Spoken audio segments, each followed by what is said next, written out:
Assalamualaikum warahmatullahi wabarakatuh. Alhamdulillah pada kesempatan ini kita sudah masuk pada pertemuan ke-6. Pada mata kuliah keterampilan menyimak pertemuan ke-6, kita akan membahas tentang strategi pemilihan bahan simakan yang menarik perhatian dalam pembelajaran bahasa Indonesia. Jadi nanti ketika kalian teman-teman mahasiswa menjadi guru,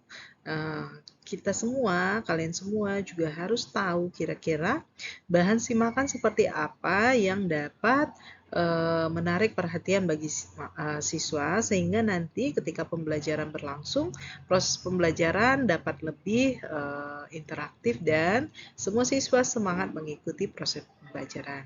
Bagaimana saja strategi pemilihannya akan kita pelajari pada slide berikutnya. Strategi pemilihan bahan simakan untuk pembelajaran bahasa Indonesia minimal ada beberapa hal yang harus kita lakukan. Di antaranya yaitu tema harus up to date. Yang kedua, temanya terarah dan sederhana, jadi jangan terlalu rumit. Nah, yang ketiga, tema juga dapat menambah pengalaman dan pemahaman siswa yang mengikuti pembelajaran. Keempat, tema bersifat sugestif dan evaluatif. Apa maksud poin-poin ini akan kita bahas pada slide presentasi berikutnya. Nah, masih kita membahas strategi pemilihan bahan simakan. Selain yang tadi, selanjutnya tema juga harus bersifat motivatif. Selanjutnya tema dapat menghibur dan bahan simakan yang dipilih harus memiliki bahasa yang sederhana dan mudah untuk dipahami siswa. Jadi harus sesuai dengan level kemampuan siswa yang kita ajarkan. Nah, kita bahas dulu beberapa bagian dari bagaimana pemilihan bahan simakan tadi. Yang pertama up to date.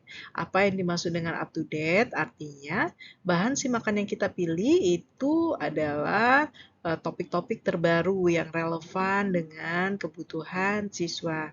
Jadi siswa merasa menarik untuk melakukan proses menyimak. Apa saja contoh tema yang up to date? Bisa seperti misalnya pembahasan tentang media sosial. Karena kita ketahui sendiri, media sosial saat ini itu sangat dekat dengan siswa. Hampir tidak ada lagi siswa yang tidak mempunyai media sosial.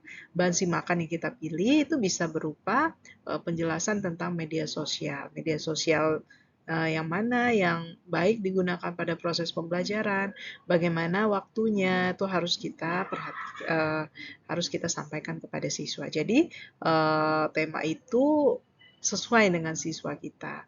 Apalagi tema-tema yang up to date untuk siswa, diantaranya yaitu pembahasan tentang misalnya dampak penggunaan media sosial. Misalnya ada istilah namanya frame of crime. Nah, jadi itu adalah suatu istilah yang digunakan di mana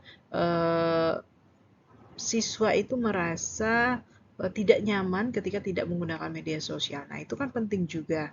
Harus kita sampaikan bagaimana cara mengatasinya. Jadi, selain melatih kemampuan menyimak, kita juga menyelipkan nilai-nilai pembelajaran yang ada dalam bahan simak.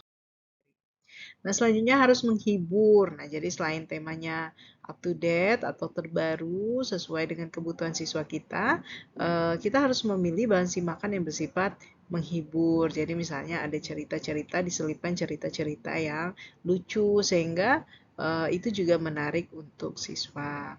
Nah, misalnya juga tema-tema itu bisa disajikan dalam bentuk cara penyajian yang bersifat menghibur yang sesuai dengan kebutuhan sekarang, misalnya seperti stand up comedy. Nah, jadi itu juga salah satunya bisa digunakan sebagai bahan simakan. Jadi, siswa merasa tertarik untuk melakukan kegiatan.